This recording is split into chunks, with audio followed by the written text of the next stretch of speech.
standar internal kelompok ya. Itu nanti kebetulan sudah saya baca dan memenuhi standar dan jadi sepertinya untuk kelompok tani Sri Makmur ini memang sudah mengerti secara ini ya, secara singkat tentang padi organik itu seperti apa, tentang pertanian organik. Insya Allah udah pada ngerti karena kebetulan dia memang berbatasan dengan yang sudah kita sertifikatin lah. Jadi pada dasarnya mah memahami, tinggal panennya dimulai dari pengangkutan juga tidak boleh menggunakan karung bekas pupuk kimia yang berlabel. Nah itu lalu pada saat penjemurannya dan penyimpanan di gudangnya itu tidak boleh tercampur dengan padi yang konvensional atau yang bukan organik. Lalu pada saat penyimpanan, penjemuran, pas penggilingannya juga itu jikalau memang penggilingannya itu digabung dengan yang padi non organik, sebelum menggiling padi organik diberi 1 sampai 2 karung beras dulu ke mesin penggilingannya agar terkalibrasi. Maksudnya terkalibrasi itu 1 sampai 2 karung padi tersebut dianggap membersihkan mesin penggilingan tersebut dan dianggap menjadi padi non organik. Kurang lebih seperti itu standarnya, Pak. Iya. Penggilingan. Lalu kelewat mungkin ini ya. Pada pada saat pengairan di lahan itu sistem filtrasinya itu jadi memang eceng gondok itu ya fungsinya untuk menjernihkan air ya, bukan menjernihkan, menyerap racun lah ya. Menyerap racun istilahnya gitu ya. Iya. Menyerap racun, makanya itu sangat direkomendasikan. Namun yang menjadi catatan itu jadi luasan si kolamnya itu ya, itu tuh 0,1% dari luas lahan yang teraliri dari satu aliran air. Jadi misalkan yang diberikan contoh misalkan 0,1 hektar, ya berarti 0,1% dari 0,1 hektar tersebut itu luasan luas bak kontrolnya lah. Ya, jadi hitungannya tuh 0,1% ya. Iya, siap. Lalu untuk kedalamannya minimal 50 cm. Ya masuk. Minimal. Itu malah lebih, masuk. Malah ada yang lebih. Ada yang lebih, ada yang turun ke kolam, ada juga yang cuma melewati saluran aja ya kurang lebih 40 cm 50 cm lah kedalamannya ada. Ya banyaknya sih lebih sebenarnya yang nampung dulu mah gitu. Karena butuh itu sih buat airnya buat selain daripada yang langsung masuk pasar juga kadang-kadang diambil buat nyiram atau buat nyemprot tuh. Lalu ya ada baiknya sih dikasih ikan ya di bawahnya ikan ada cuma musuh ikan pari. Yang jadi masalah memang kalau ditanaman ikan itu di sini malah hilang, pada rusak. Iya begitu. Pada disetrum. Nah itu tambahan aja sih. Pada disetrum. Oh, ya. Jadi ya amannya ya hanya ditanamin eceng aja. Ya ada juga sih yang ditanamin, tapi ya dari sisi keamanan itunya ikannya nggak kejamin. Nggak ke ini ya, nggak kontrol. Iya. Sempat ada paling ikan itu ikan liar yang banyak kayak sapu-sapu tuh. Nggak ada yang doyan. Ini ikan lawak pernah kan yang di kolam itu yang dekat kandang sapi itu. Ikan gabus. Nah, gabus tuh ada kadang-kadang ya liar lah. Ikan liar nggak dipelihara khusus soalnya banyak malingnya. Oke, kalau untuk buffer zona penyangga sudah tahu. Udah dan emang kondisinya dari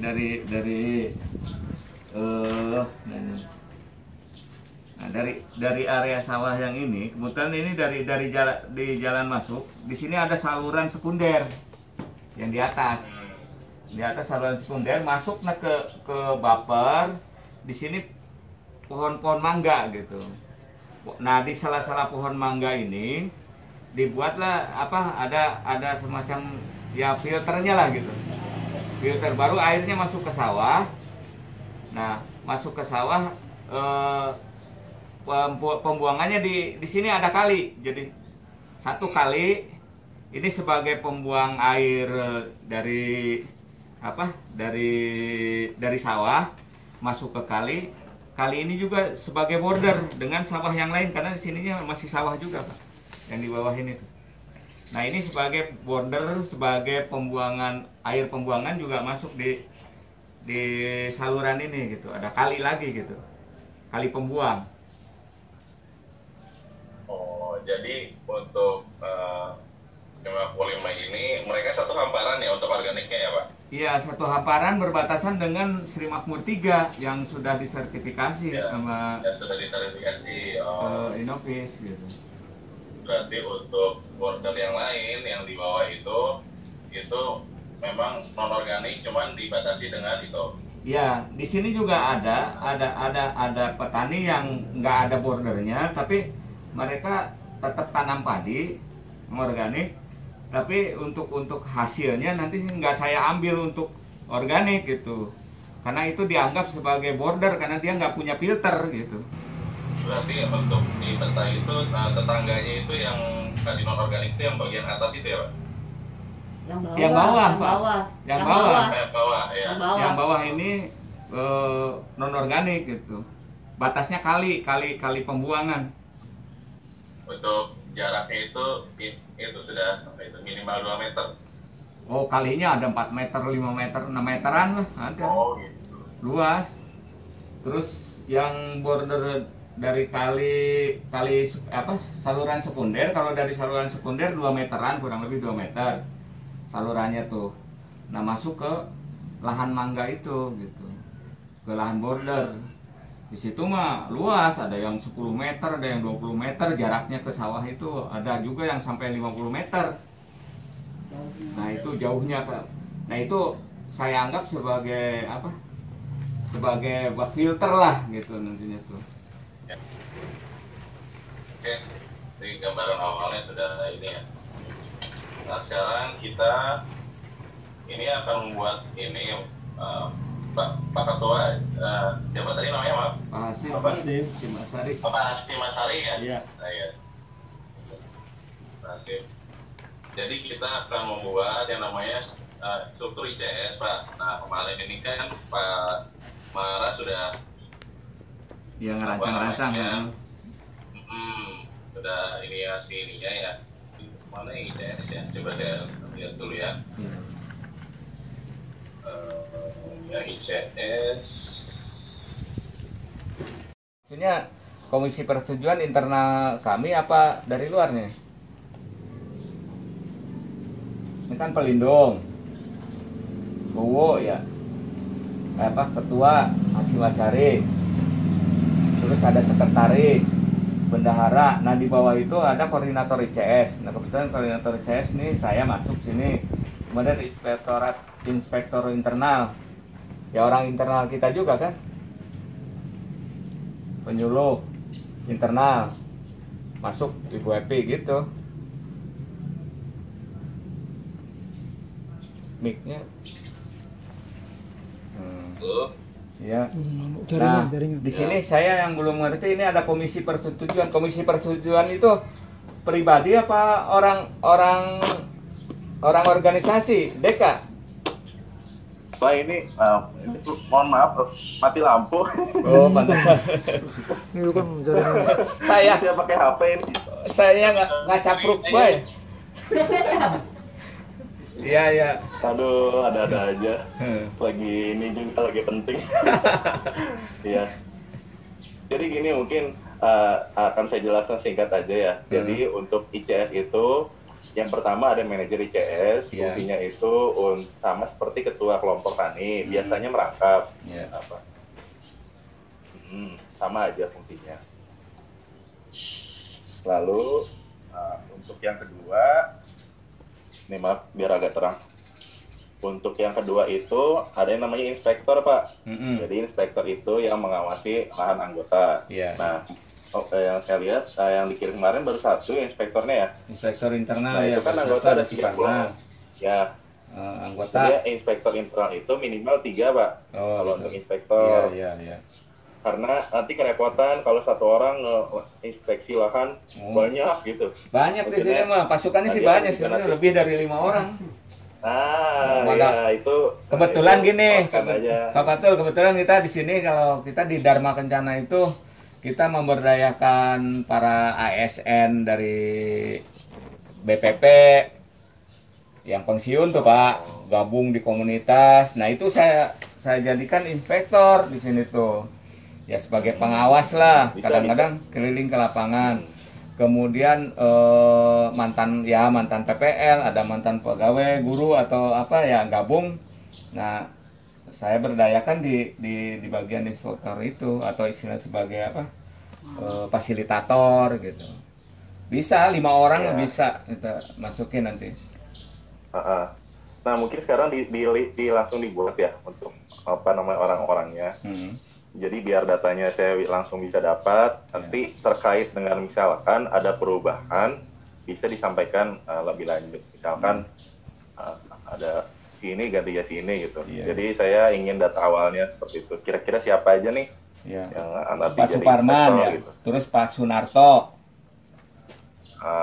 Bisa di SMS aja ya? Ini agak ribet. Saya SMS-in ya nanti ya. Di WA aja ya nanti ya.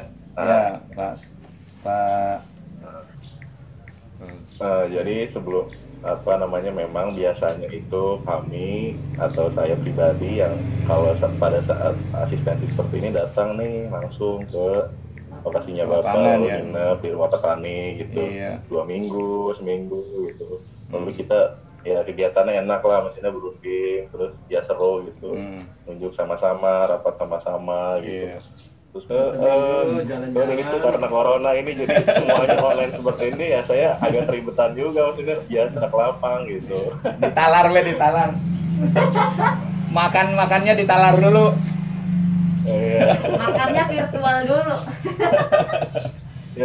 Nah terus Pak Fatul, komisi persetujuan yang dimaksud dengan komisi persetujuan itu internal di kita atau dari LSO nih? Komisi persetujuannya? Enggak. Jadi ini itu ICS itu semuanya full dari kelompok tani. Untuk anggota apa namanya pengurusnya ya. Iya. Namun untuk inspektor kita udah tambah 4 orang lagi. Tadi tambah Pak Sunarto, tambah Pak Muhaimin, tambah Rojukni, tambah Pak Wahyudin, 4 orang tuh. Jadi ada 5 lah, cukup ya? Oh iya cukup, biasanya 3 kok.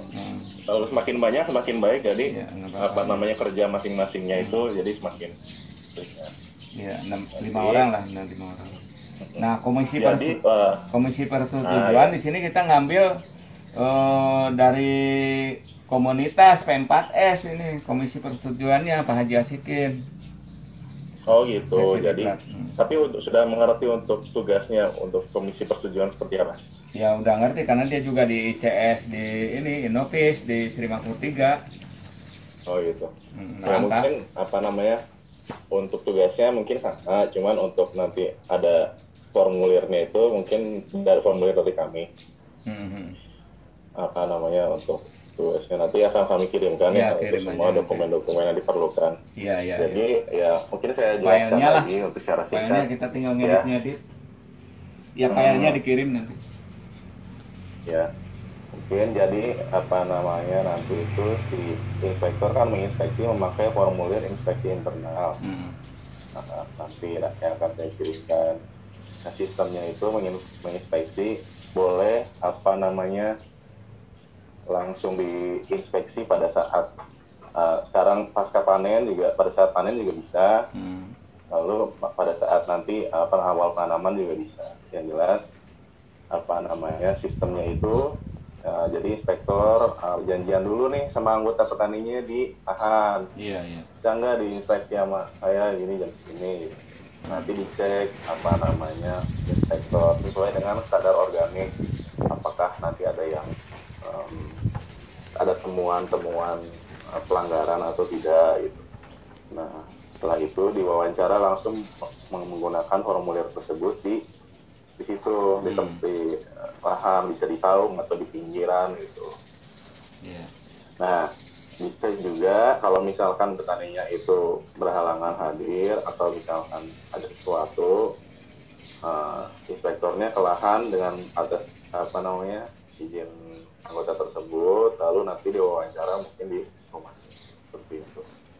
Cuman lebih enak untuk langsung menginspeksi pada saat jadwal tersebut gitu. Jadi agar langsung gitu, kan ada list pertanyaannya ya, sambil melihat lahan, kurang lebih seperti itu.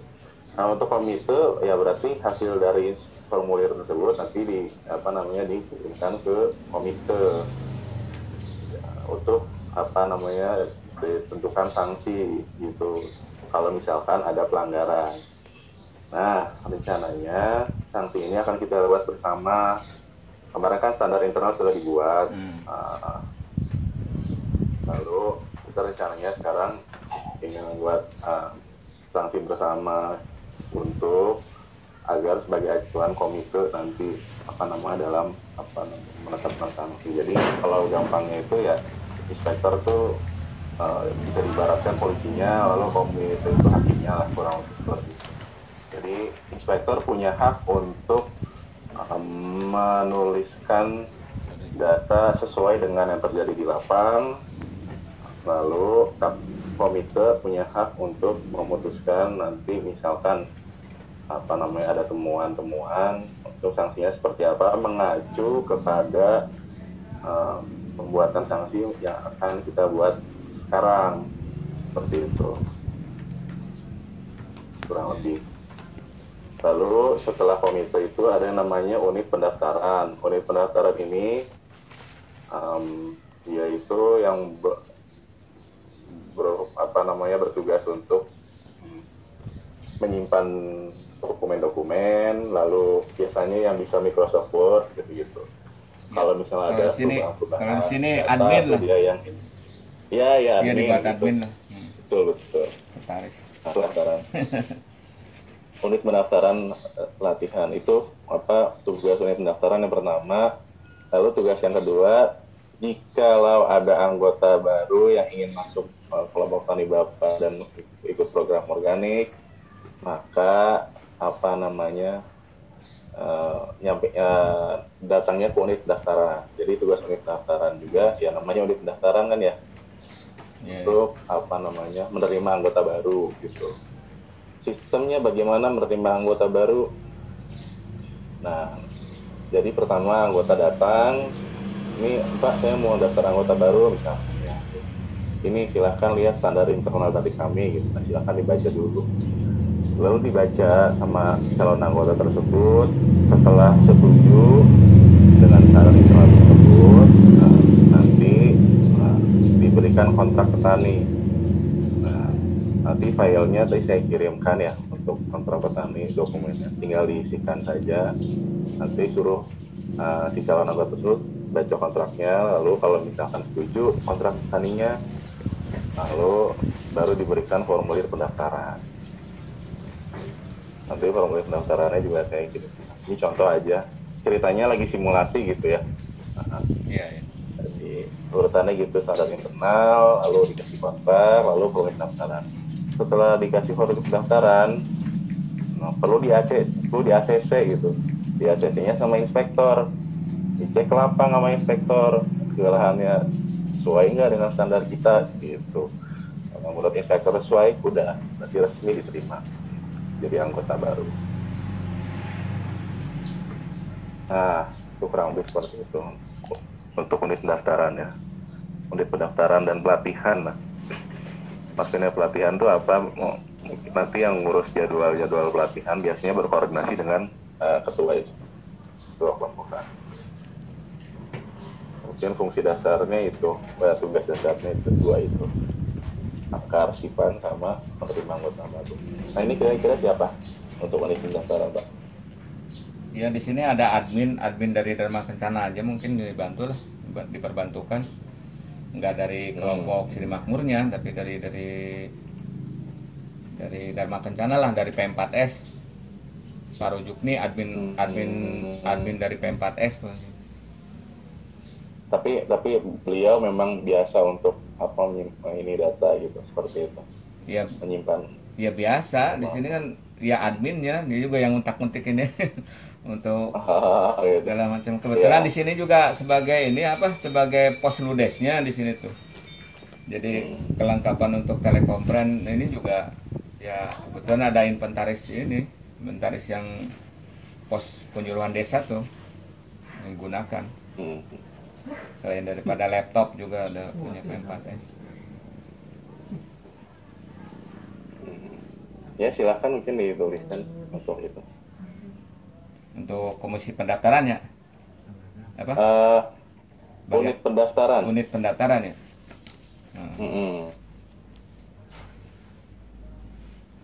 Merangkap apa? Merangkap di inspektor nggak apa-apa? Apa ini opik ya? Jangan merangkap. Jangan. Beda lagi aja. Opik aja kan? Atau bagian ini? Opik gitu ya? Kalau dari kelompok tani sendiri ya, ada yang bisa? Iya ada dari kelompok tani aja lah. Biar lebih ini gitu. Unit pendaftaran opik ya? Atau dari Sumur 3 ada yang ini nggak? Jadi seksi ya berarti sininya apa? Unit ya, unit. Halo? Unit ya. Iya, unit pendaftaran dan pelatihan. Unit pendaftaran dan pelatihan. Yang meja biru siapa namanya tadi saya lupa. Pak Wahyudin. Pak Wahyudin. Oh, Wahyudin. Ya bisa dia sering ngawasin itu sih. Yang manggul dedek, bagian lapangan sering ngontrol ke sawah Pak. Oh iya. Ini Ya, kalau masuk saya di keluar inspektor. gini, muka saya masih kelihatan nggak? Masih. Paham. Oh masih ya. Saya coba buka file ini. Mati ya, sinyal. Dan gambarnya nggak bergerak. Iya. Gambarnya nggak bergerak, oh Iya. berarti nggak kelihatan. Nggak kelihatan. Sebentar ya, saya sedang buka dari sini coba. Aduh, ini kayak mati lampu segala lagi. Tuh ada di HP. Pak Patul nggak pakai masker kan? Iya sendiri. Atau cuman Sendirian ya. arah rendah Pak. Sama keluarga nggak sih? Udah keluarga belum? Belum Pak. Karena nyari di Indramayu lah banyak. Iya. Kebetulan Bapak kampungnya di Indramayu Bapak. Orang tua mah ada di Indramayu tuh. Iya, nenek dari Indramayu, bapak juga lahir dari Indramayu. Oh iya, berarti bisa pulang kampung ya. Tapi nggak bisa mudik ya sekarang. Nggak bisa. Indramayunya mana? Indramayunya ke terminal, di kota Di situ. kota ya. Ini BTN. Iya. Mekar ya. Mekar.